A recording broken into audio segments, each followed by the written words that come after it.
right, I guess. I hope he's right. I don't know. I try to be nice. Do right by people, I guess.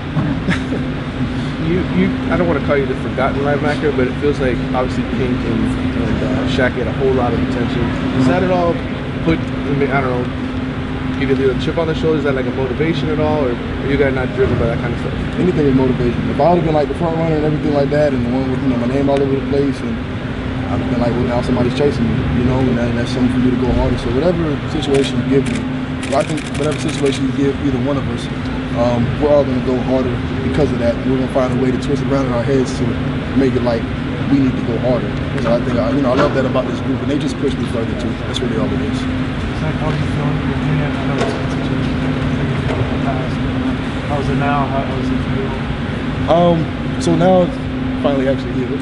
That's a good thing. And it feels the best that it's felt since the day that I broke it. So, I'm ready to go. I'm just bracing it up, protecting it. I don't really think I need to, but why not be safe? It hurts your wrist, right? Yeah. It hurts your wrist there. How could NCC Shaq talk a little bit more about just how he's learned to take care of his body and the difference that's made? How much have you guys had to put a focus on that, considering the depth at your position? Obviously, the three of you want to make sure you're as healthy as possible, but is there an extra focus on making sure you guys are taking care of your bodies and staying out there? At all times. We're old men now, so we gotta, we really gotta stay on top of that. The little extra thing, Mike. I don't know if you guys watch Mike's Instagram stories a lot, but he posts like every day. He's always somewhere doing some type of treatment and really take care of his body. Me and Shaq gotta notice that and follow suit. What do you do? Do you do the cryogenic stuff, the freezing and all that? Or? No, I get it all done right now. Okay. Yeah, whatever they got for me, that's what I do. This defense obviously lost some big name guys, Gerald, and secondary lost safeties.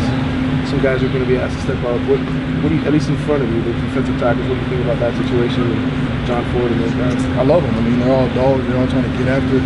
Everybody's competing, and everybody wants to be at the top of the ladder, top of the food chain. They want to be the guy leading the other guys. And you really see that it shows up in practice. You see it around the buildings, the way they talk to each other. So I think we're going to have some real good competition at that spot. How pleased are you with your decision to retire? Very pleased. It was never really on my mind to leave. I look around this place and I start getting emotional and stuff. Like, I'm not ready to part from it yet. Even when I go, I told Philly I'll be here all the time trying to get all the extra lifts in. So, this is my place. I'm happy. You guys played a ton as freshmen. Sam Brooks just walked in the building. Obviously, he's got you guys in front of him. But what do you think of him as a player, as a talent? Could he be one of those guys that helps you guys out a lot? I think one of the things we hear the most on the field when he's on the field, and I'm on the sideline, I'm watching him get his reps. You hear a lot of people just, wow, instincts. And that's just, you can call it instincts, but like he knows the game. He's a player that has a feel for the game. They've seen a lot before. He just knows what to expect from what he sees. He's a competitor. The coaches are telling him he's really smart. He's getting in the film room, doing extra stuff. So, it's fun watching him play. Former players that come back to the offensive line, any particularly at linebacker, come back to you guys at all, besides maybe Beeson? Wilma is a guy that we see around a lot. DJ Williams. Okay. Yeah. Is there one guy that you have a better relationship with those? They all they like to make a lot of fun of Shaq and Mike. So you like that? I good do. laugh. Yeah. It's a good fun. Let's do a couple more.